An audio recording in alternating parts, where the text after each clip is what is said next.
അസ്സലാമലൈക്കും, welcome back to daily dishes. ഇന്ന് ഞാൻ നല്ലൊരു നാടൻ റെസിപ്പി ആയിട്ടാണ് വന്നിട്ടുള്ളത്. ചക്കക്കുരു ചേർത്തുള്ള ഒരു ചെമ്മീൻ ഫ്രൈ. നല്ല ടേസ്റ്റ് ആട്ടോ. നമുക്ക് നല്ല നാടൻ ചോറിൻ്റെ ഒക്കെ കൂടെ കഴിക്കാൻ നല്ല ടേസ്റ്റാണ്. അപ്പോൾ നമുക്കിത് എങ്ങനെയാണ് തയ്യാറാക്കിയെടുക്കുന്നത് നോക്കാം. അപ്പോൾ ഞാനിത് തയ്യാറാക്കാൻ വേണ്ടി 1 കിലോ ചെമ്മീൻ നന്നായിട്ട് ക്ലീൻ ആക്കി എടുത്തിട്ടുണ്ട്. ഇതിപ്പോൾ പൊരിക്കാനുള്ളതായതുകൊണ്ട് ചെമ്മീൻ്റെ തലയുടെ കുറച്ച് ഭാഗങ്ങളൊക്കെ ഇതിൻ്റെ കൂടെ തന്നെ എടുത്തിട്ടുണ്ട്. ഇനി ഇതിലേക്ക് നമുക്ക് ചക്കക്കുരു വേണം. ഞാനിപ്പോൾ 1.5 കപ്പ് ചക്കക്കുരു എടുത്തിട്ടുണ്ട്. ചക്കക്കുരു നന്നായിട്ട് ക്ലീൻ ആക്കി തൊലിയൊക്കെ കളഞ്ഞ ശേഷം ഓരോ ചക്കക്കുരുവും 4-5 പീസായിട്ട് കട്ട് ചെയ്തെടുത്തിട്ടുണ്ട്. ഇനി ആദ്യം നമുക്ക് ഈ ചക്കക്കുരു ഒന്ന് വേവിച്ചെടുക്കണം. അപ്പോൾ ചക്കക്കുരു വേവിക്കാൻ വേണ്ടി കുക്കറിലേക്ക് ഇട്ടിട്ടുണ്ട്. ഇനി ഇതിലേക്ക് ആവശ്യത്തിന് വേണ്ട ഉപ്പ് ചേർത്ത് കൊടുക്കാം. പിന്നെ 1/4 ടീസ്പൂൺ മഞ്ഞൾപ്പൊടി, 1 ടീസ്പൂൺ മുളക് പൊടി. ഇനി ചക്കക്കുരു മുങ്ങിക്കിടക്കുന്ന രീതിയിൽ വെള്ളം ഒഴിച്ചിട്ട് ഈ കുക്കർ നമുക്ക് മൂടി വെച്ച് വേവിച്ചെടുക്കാം.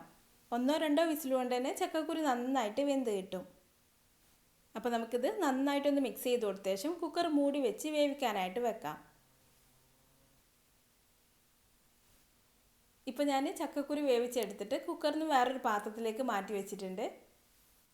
ചക്കക്കുരു വെന്ത് ഉടഞ്ഞു പോവരുത്, ഈ ഒരു വേവായിട്ട് കിട്ടണം. അപ്പോൾ 1-2 വിസിൽ കൊണ്ട് തന്നെ ചക്കക്കുരു ഈ ഒരു വേവായിട്ട് കിട്ടും. അപ്പോൾ നമുക്ക് ഈ ചക്കക്കുരു ഒന്ന് വേവിച്ച് മാറ്റി വെക്കാം. ക്ലീനാക്കി വെച്ചിട്ടുള്ള ചെമ്മീൻ ഞാനിപ്പോൾ നമുക്ക് വേവിച്ചെടുക്കാൻ പറ്റിയൊരു പാത്രത്തിലേക്ക് മാറ്റിയിട്ടുണ്ട്. ഇനി ഇതിലേക്ക് ഒരു 3-4 പച്ചമുളക് ചേർത്ത് കൊടുക്കാം. പിന്നെ ഒരു തക്കാളി ചെറുതായിട്ട് കട്ട് ചെയ്ത് ചേർത്ത് കൊടുക്കാം. പിന്നെ ഒരു സവാളയും ചെറുതായിട്ട് കട്ട് ചെയ്ത് ചേർക്കാം.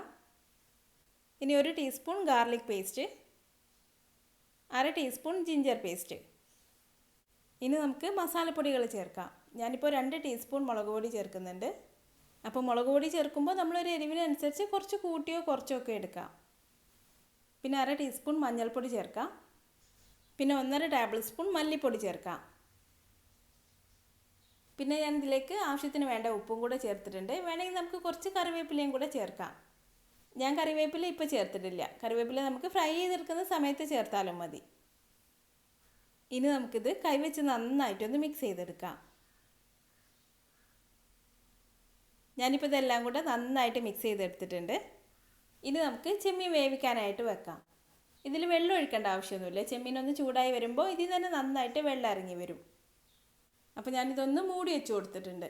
ഇനി ഇത് നന്നായിട്ടൊന്ന് തിളച്ച് വന്ന ശേഷം വേണം നമുക്കിതിലേക്ക് ചക്കക്കുരു ചേർത്ത് കൊടുക്കാൻ. ഇപ്പോൾ ചെമ്മീനൊക്കെ നന്നായിട്ട് തിളച്ച് വന്നിട്ടുണ്ട്. നന്നായിട്ട് വെള്ളമൊക്കെ ചെമ്മീനിൽ ഇറങ്ങി വന്നിട്ടുണ്ട്. ഇനി ഇതിലേക്ക് നമ്മൾ വേവിച്ച് വെച്ചിട്ടുള്ള ചക്കക്കുരു ചേർത്ത് കൊടുക്കാം. ഇനി നമുക്കിതെല്ലാം കൂടെ നന്നായി ഒന്ന് മിക്സ് ചെയ്തെടുക്കാം.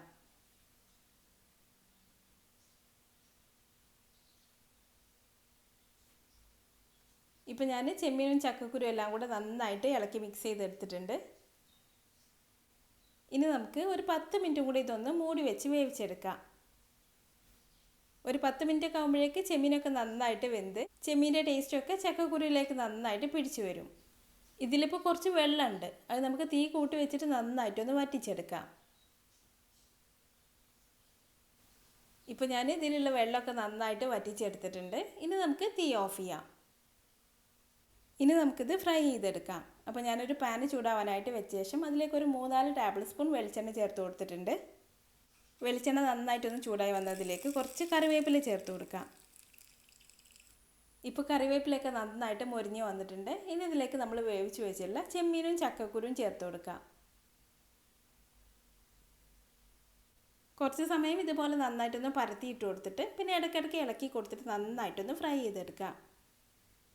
മീഡിയം ഫ്ലെയിമിൽ വെച്ചിട്ട് വേണം നമ്മളിത് ഫ്രൈ ചെയ്തെടുക്കാൻ. നമ്മളിതിൽ തക്കാളിയും സവാളയൊക്കെ ചേർത്ത് കൊടുത്തുകൊണ്ട് പെട്ടെന്ന് കരിഞ്ഞു പോകും. അപ്പോൾ ഞാനിത് നന്നായിട്ട് ഇളക്കിയിട്ട് കൊടുത്തിട്ട് ഫ്രൈ ചെയ്തെടുത്തിട്ടുണ്ട്. ഇനി നമുക്ക് തീ ഓഫ് ചെയ്യാം. ഇപ്പോൾ നമ്മുടെ നല്ല നാടൻ ടേസ്റ്റിലുള്ള ചക്കക്കുരു ചെമ്മീൻ ഫ്രൈ റെഡി ആയിട്ടുണ്ട്. നല്ല ടേസ്റ്റ് ആട്ടോ. അപ്പോൾ നിങ്ങളിതുപോലെ ഒന്ന് തയ്യാറാക്കി നോക്കിയിട്ട് അഭിപ്രായം എന്നെ കമൻറ്റിലൂടെ അറിയിക്കാൻ മറക്കരുത്. നിങ്ങൾക്ക് എൻ്റെ വീഡിയോ ഇഷ്ടമായ ലൈക്ക് ചെയ്യാനും ഷെയർ ചെയ്യാനും കമൻറ്റ് ചെയ്യാനൊന്നും മറക്കരുത്. പിന്നെ അതുപോലെ നല്ല ഈസി ആയിട്ടുള്ള നല്ല ടേസ്റ്റി ആയിട്ടുള്ള റെസിപ്പികൾക്കായി ഈ ചാനലൊന്ന് സബ്സ്ക്രൈബ് ചെയ്തേക്കണേ. അപ്പോൾ അടുത്ത നല്ലൊരു റെസിപ്പി ആയിട്ട് വീണ്ടും കാണാം. Thanks for watching this video.